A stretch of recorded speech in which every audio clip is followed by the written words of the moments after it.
Hey guys, well, it is hopefully going to be a roofing adventure day. I did a lot of research last night and this morning. It's about 7:45 here, and yeah, I almost got back into the I'll do it myself thing, but just can't do it. Basically, all the roofers I contacted have completely flaked out, and it's not like I'm just contacting fly-by-night guys. I mean, the big roofing company that I used the time before, they charged me $200 for 30 minutes of labor. I supplied all the materials. I mean, we're talking one of the biggest roofing companies around. They flaked out. But this last guy, I think I know why he flaked out now. He quoted me 250, $260 to recoat or to seal the roof. And I thought, great deal. Okay, cool. But, I thought, why would somebody put up an ad, come out, spend a half an hour, give me an estimate, didn't give me any money, and then just disappear off the face of the earth, not return my emails or phone calls? Okay, I'm done with you, buddy, but, that's kind of weird. So I started to look into do it myself, researched all the coatings and materials, and what I think he realized was he grossly underestimated the quote. So he's just trying to hope I go away, which I am. But what I found was there's only one type of sealant that works with my particular situation, with the type of roofing material I have and the fact that I have ponding water. I need a silicone-based or pure silicone sealer, and that is super expensive. I found one place here about 10 minutes down the road that does carry it, or I could get it through Amazon.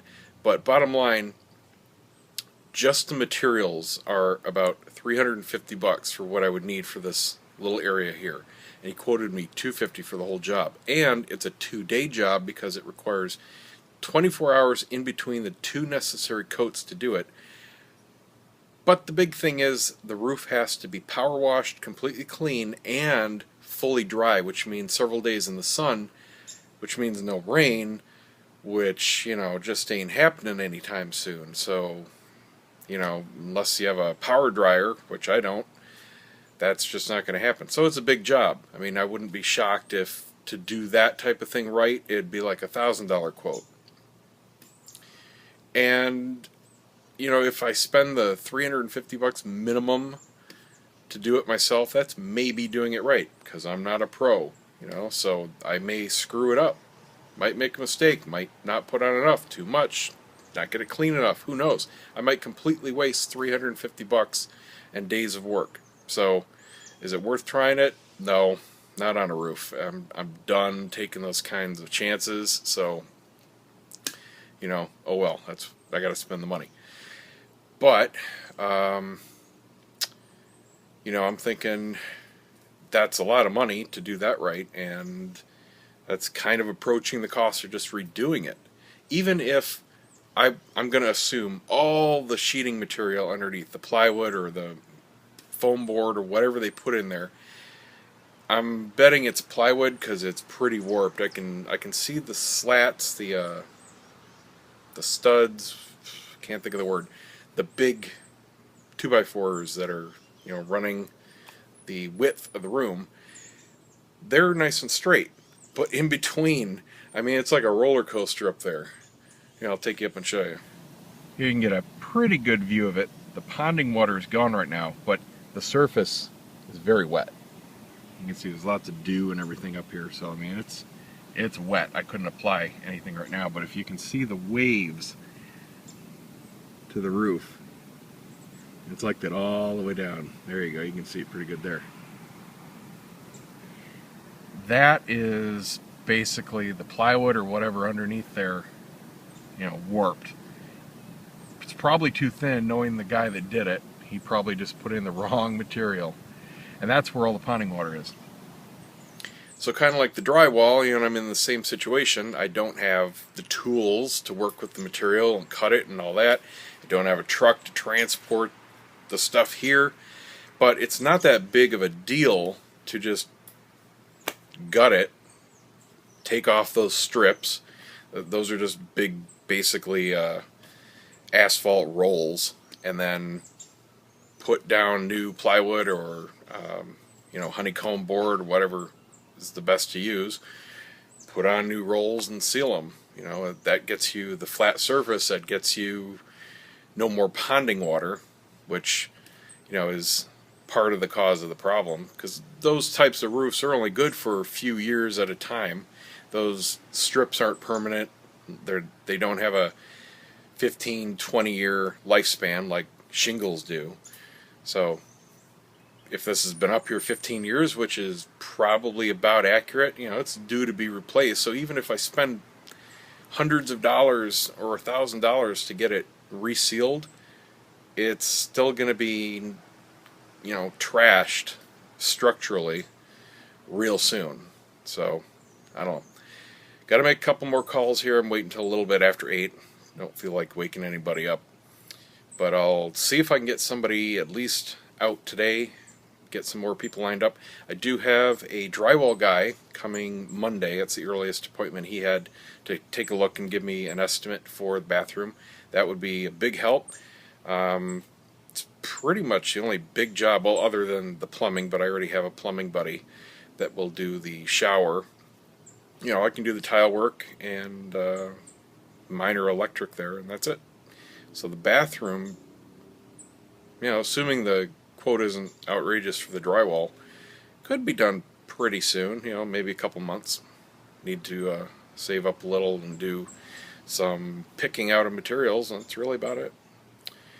So that's it for now. Let's see if I can get somebody out here.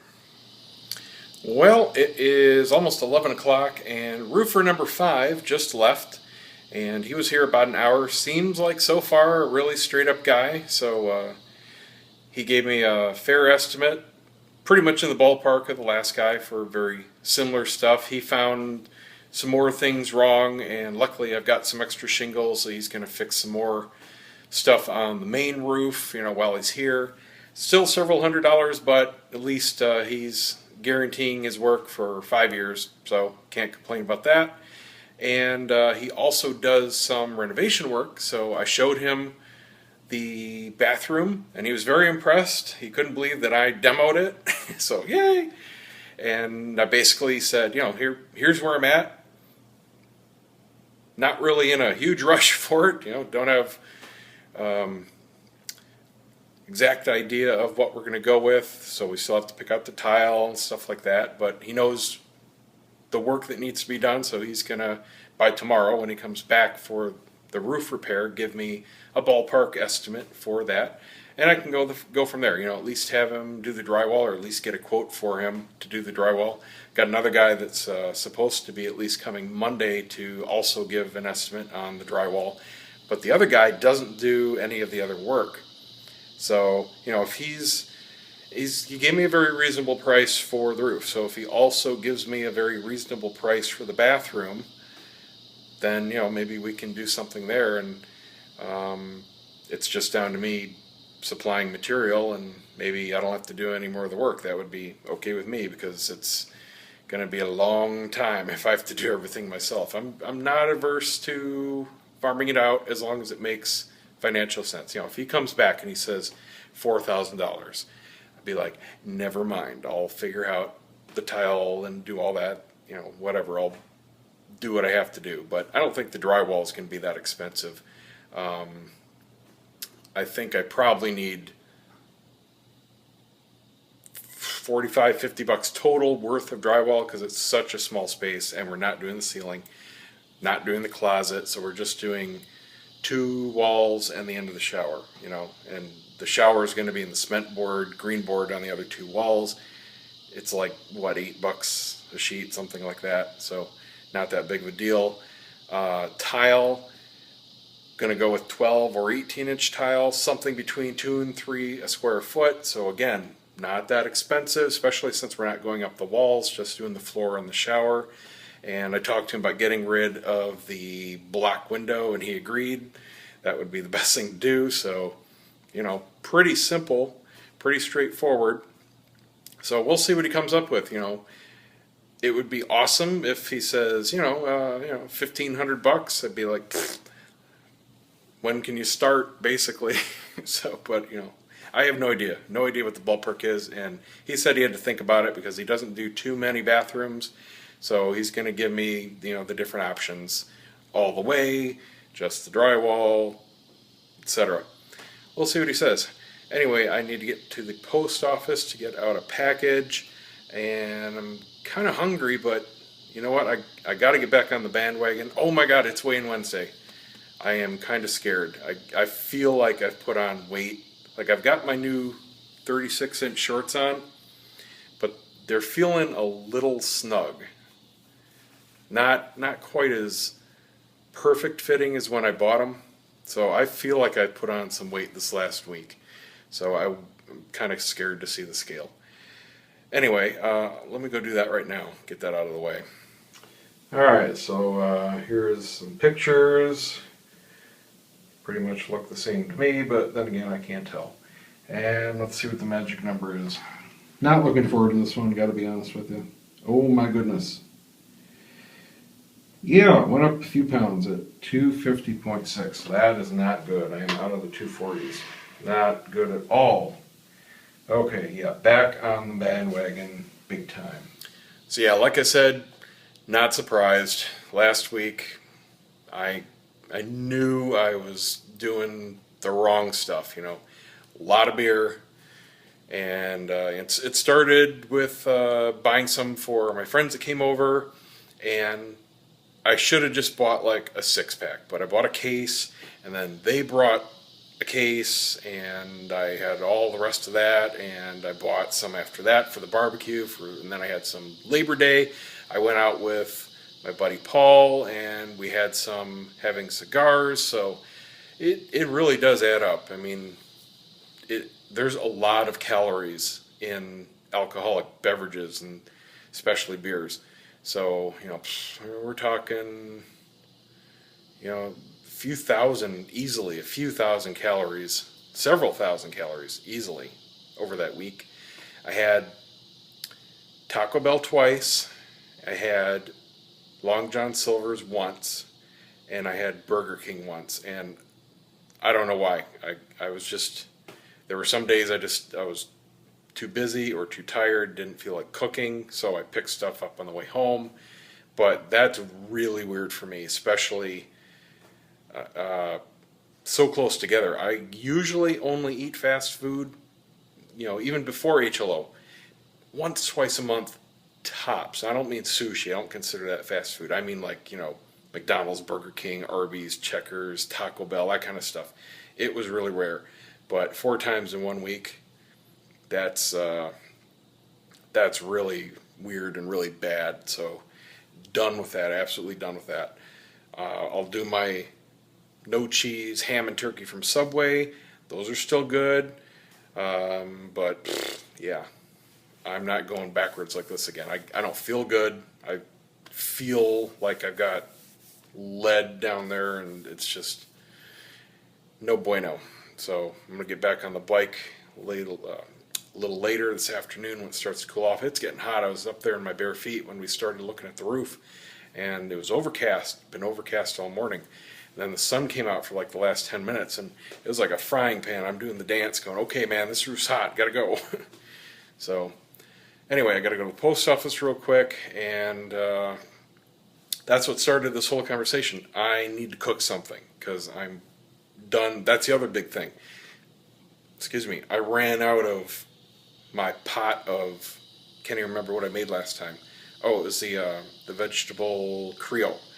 That was really good, but I think I was too heavy. I don't think that turkey sausage is as good for you as, say, substituting ground turkey for ground beef. That's very lean. That's 98% lean, But the sausage has a lot of flavor in it. So I think that's less about healthy than the ground turkey. So I'm going to lay off that turkey sausage.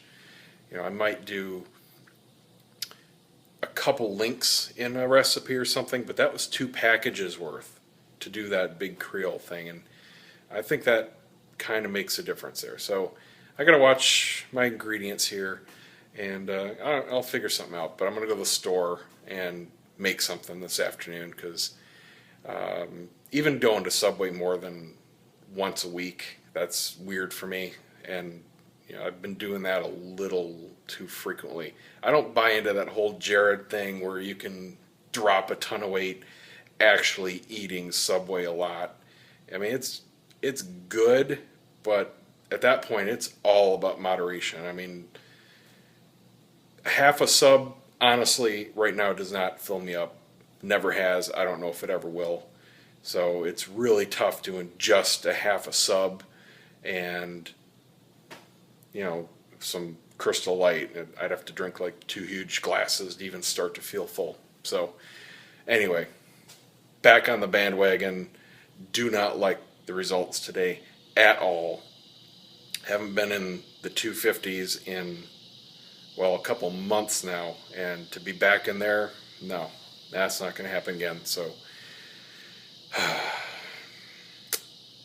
yeah.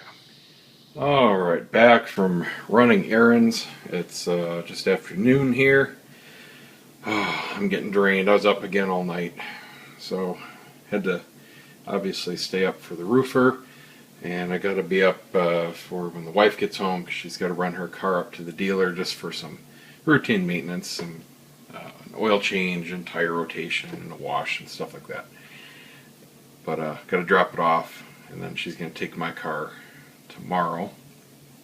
So thought I'd just kind of mix up my recipes here. I'm going to do a hot chili again, but I'm going to use just tofu, and I'm adding a whole bunch of kale into it. I think that'll be a nice combination. Got a bunch of onions here, some garlic, chili powder, 2 different hot chili powders. I got some hot Mexican style, which is like a deeper lingering heat, and then some chipotle, which is not as hot as it sounds, but it's real immediate. And then some no salt added diced tomatoes and no salt kidney beans, and just 1 canister of the reduced sodium chicken broth. I use water for the rest. And I think that's about it. Real simple, but really good. And of course, if you're a chili head like me, you can have some fun with it. I'm all out of my awesome, I'm all out of my really hot chili powder and chili or hot sauce. Got to get some more because I don't have anything. Anything you buy at a store like this, none of it is hot. It's sweet, it's flavorful. It'll make you tear up a little bit if you have like a big spoonful of it, but I mean, none of it is real hot sauce or heat. So you got to get the good stuff from a dedicated store, not the grocery store. And I need to place an order. So that's it. I'm gonna cook this up. I'm freaking starving here and trying to stay awake. So not happy with the weigh-in results at all. Definitely the opposite of what I wanted. But here we go. Back on the bandwagon. See you guys tomorrow.